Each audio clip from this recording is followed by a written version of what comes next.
This episode features a Porsche 911 2006 Cabriolet for sale at an auction.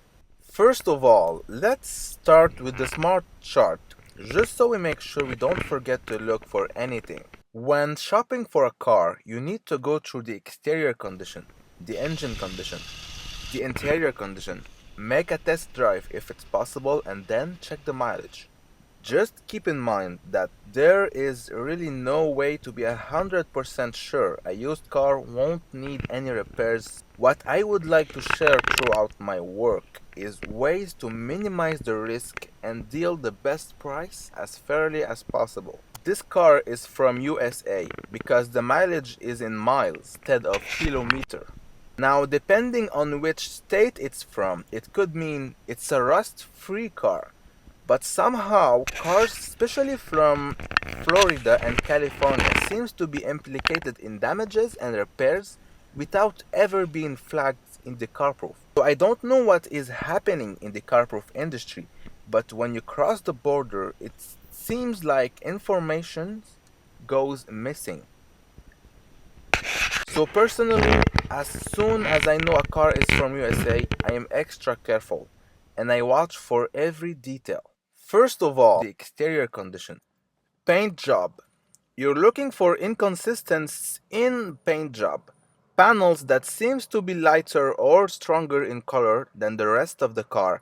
Usually you need the sun to be shining bright in order to kind of see how the light plays on the paint. Now, let's start with the paint. Obviously, something had happened up front. It's missing some of its paint over here, as well as under over here. It's like if there was heavy, this heavy Scotch tape that they use on cars. The red Scotch tape.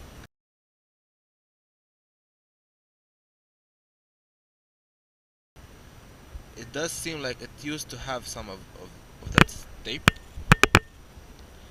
all around over here.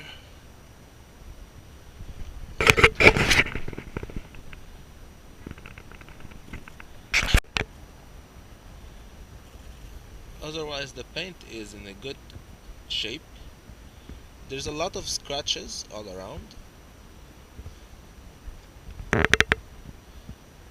as if this car was sitting in a garage. Not any kind of garage, a garage where a lot of people come in and out and risk scratching the car, like over here for instance. And so there is a lot of scratches all around. This is for sure. Body condition. As always, this should be the most obvious part.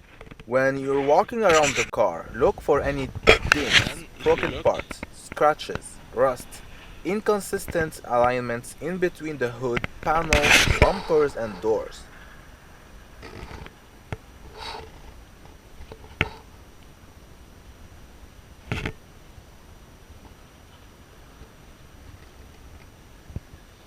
I do believe this light isn't set up properly, and you can see it fiddles.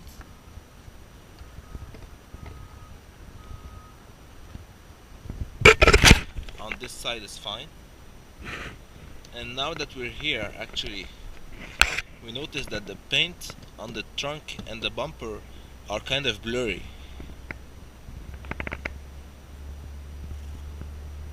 It's a clean paint, but obviously not the same as the rest of the car. You can see here.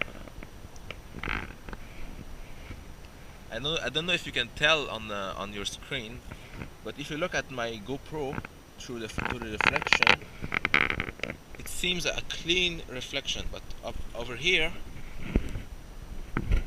it's a bit blurred. So it's clear that something happened in the back. The Carrera writing over here is actually broken, and the C isn't complete. Over here there's a missing plastic, molding that should cover this bolt. Plastic over here is broken molding. Wheels and tires. First of all, look and see if all four tires are the same make and model. Then, take a simple penny, insert it in between the tire tread. It will give you a rough estimation on how deep they are. Finally, check the rims for scratches, pothole damage, and faded paint. Headlamps and tail lights. Check if the headlamps are becoming blurred and yellow. This is common with non-UV treated transparent plastic. With time and sunshine, they slowly degrade. This means either the car was sitting too long facing the sun or the car has spent most of its life on the road. This is why sometimes yellow blurred headlamp can give you a rough estimation on the actual mileage. Sunroof. At this stage of the investigation, you simply want to verify that all the windows are closed tight and properly. The sunroof can unalign after a crash, so You inspect can it see as the well. rooftop is a bit tarnished all around.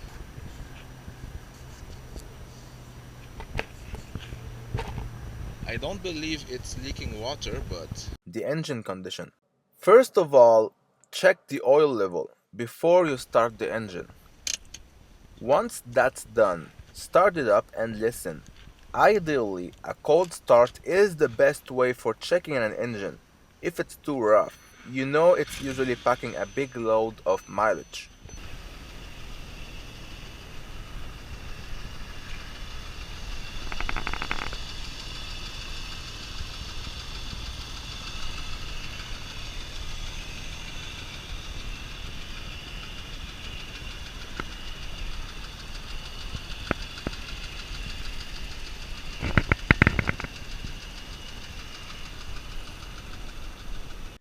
Exhaust gas color. Meanwhile, check the colored gas coming out of the exhaust. Is there any oil as well? There is three main colors that could indicate engine failure: dark black, blue, or white gray. Oil leaks. While the engine is running, check for any oil leak under the engine bay.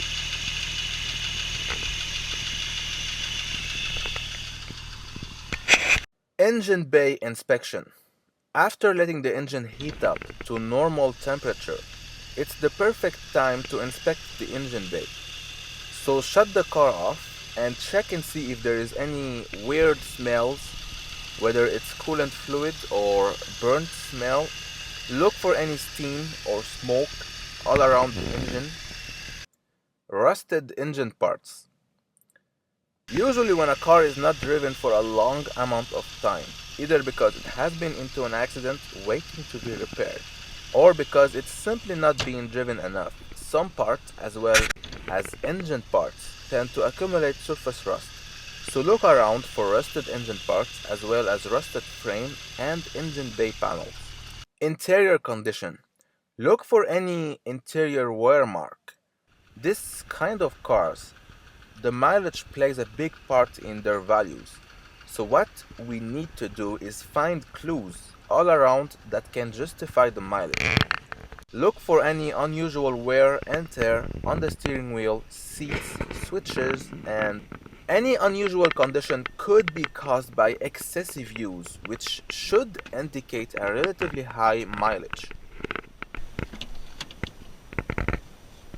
inside the door panel is very dirty. The door panel, stereo cover, seats, steering wheel, gear lever, handbrake, everything is torn and dirty, just dirty. Seat belts. Seat belts are made in a specific way so they lock when the car gets into a crash. You have to replace them in order to put the car back on the road. They are expensive parts to buy directly from the dealer, so before resorting to the dealer, you try local stores or scrapyards. When you're desperate, you get into the black market looking for stolen parts. This is where it gets interesting. Those bad people on the black market, they malhandle parts. Once they have been removed from stolen cars, they basically throw them away in their yards waiting for customers. Meanwhile, those parts accumulate dirt, rust, and all kind of nasty stuff.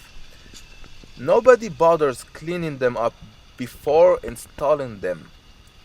Anyway, that's the best explanation I was able to come up with after witnessing numerous recent cars with seatbelt in such a terrible state.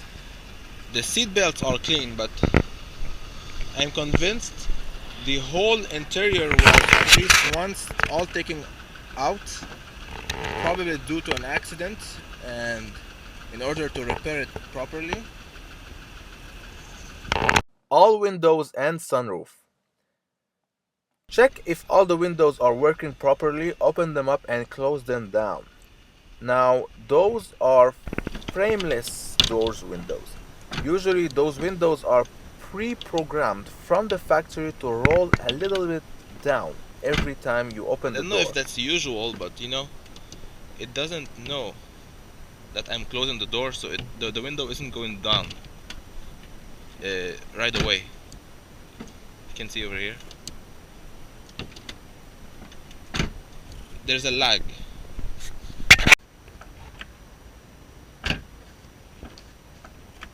On this side, it's fine. And this is a convertible, so open the roof at least a couple of times. Make sure all the mechanism is working properly.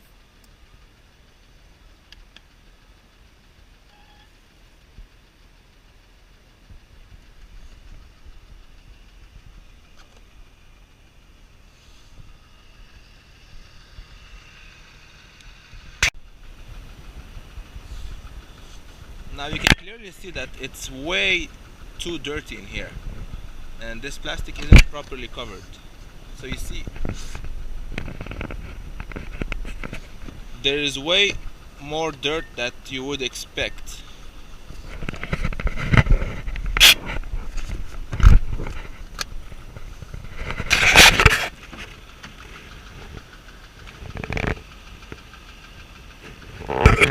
It's all the same thing on the seats, as well as the dashboard. Over here it's broken, so there's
Windshield wipers. Don't forget to check if the windshield wipers show any malfunction. Finally, if you can, you must take it for a test drive. I would suggest to drive it in city roads until it heats up, then take it on the highway. Turn off the radio. I'm sure it will be on because they don't want you to listen to the car. So turn off the radio and just listen. Tell the salesman to be quiet just so you can focus. Mileage. After going through that smart chart thoroughly, you really should begin to have an idea on the actual mileage of the car, so check it out at the very end of your investigation. If the shown number makes you uncomfortable, walk away or try and get the best deal as fairly as possible. Cluster lights. Check and see if any cluster lights are on. Each light could indicate needed maintenance. So this was a Porsche 911 2006 Cabriolet. Thank you for watching and shop carefully.